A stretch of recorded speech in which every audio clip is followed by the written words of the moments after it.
Can I interest you in anything? Bone broth for the little one. Oh, well, you're in luck. I just took down a Gringer, so there's plenty. Can I interest you in a porringer of broth as well?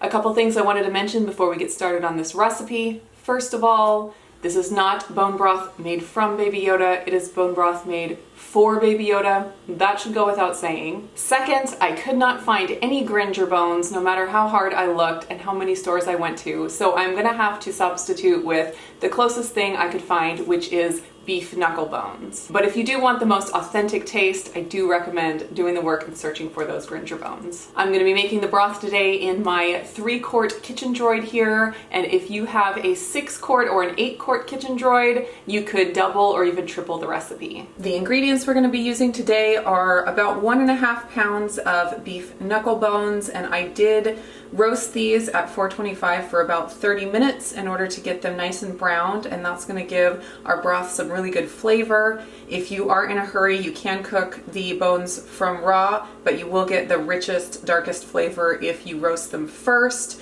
I'm going to be doing a teaspoon of salt, half a teaspoon of coarse ground black pepper, tablespoon of apple cider vinegar, and this helps the nutrients get released from the bones to make the broth as nutritious as possible for a growing Yoda. I have 2 ribs of celery, 1 large carrot, and 1 small onion.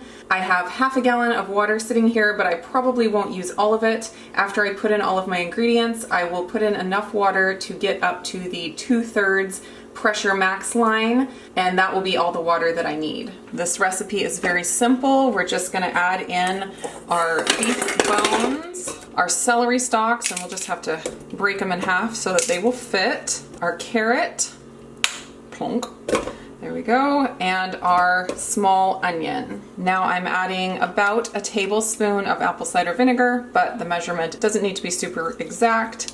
So I'm just gonna throw some in there, half a teaspoon of black pepper, 1 teaspoon of salt. Right here is the pressure cooker max line. So I'm just going to dump in my water until I get to that line. There we go. So I used about 5 to 6 cups of water. Now I am going to lock my kitchen droid's lid. Make sure it is set to the sealing position. Since I want these big bones to really cook down and get all the nutrients out of them, I am going to cook this broth for 4 hours. If you're in a big hurry, you could just cook it for 30 minutes or an hour, and it'll still be a really nice flavorful broth, but the bones will continue to break down and the nutrients will come out the longer that you cook it, up until the bones are complete mush. When I do chicken bone broth, I typically do a shorter cook time, like 2 hours, but with beef bones, I like to do 4 to 5 hours. I'm selecting pressure cook. It is already adjusted to high pressure, and I want to cook for 4 hours, so the easiest way to do that is to go all the way down to 0 and then down 1 more time, and it'll put you at the max amount of pressure time, which is 4 hours. The Instant Pot will heat up, and then once it has come up to pressure, the 4-hour cook time will start counting down. After the 4-hour cook time, I will let the Instant Pot sit on keep warm mode and let the pressure release naturally for at least 30 minutes. There may still be some residual pressure at that point, and then I will quick release that. But you don't want to quick release when you're making broth or soup or anything that's gonna be really full in the Instant Pot, because it could spray out the top, which is never fun. And just leaving it sit on keep warm mode is totally fine. So when I make broth, usually I let it sit for a while until I am ready to deal with it. Sometimes it'll sit on keep warm mode for an hour or 2, and it's totally fine.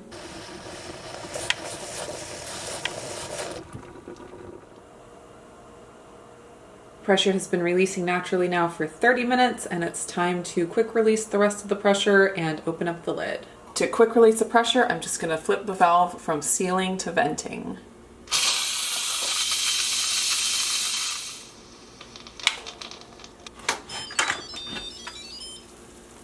So that is what it looks like. Obviously it's still very, very hot, so you can let it cool down before you strain it just to be on the safe side. But I'm going to use my silicone mitts here, and I have a stainless steel bowl and a strainer, and I'm going to just dump everything in and then discard the veggies and the bones.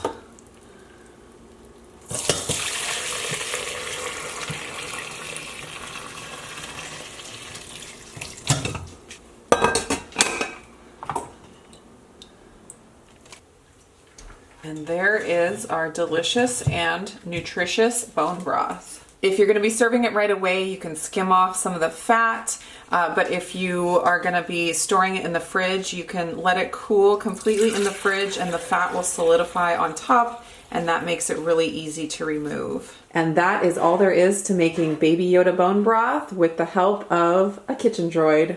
Okay, I have some soup for you. Can you taste it? Oh, no, not your hands. Can you drink it?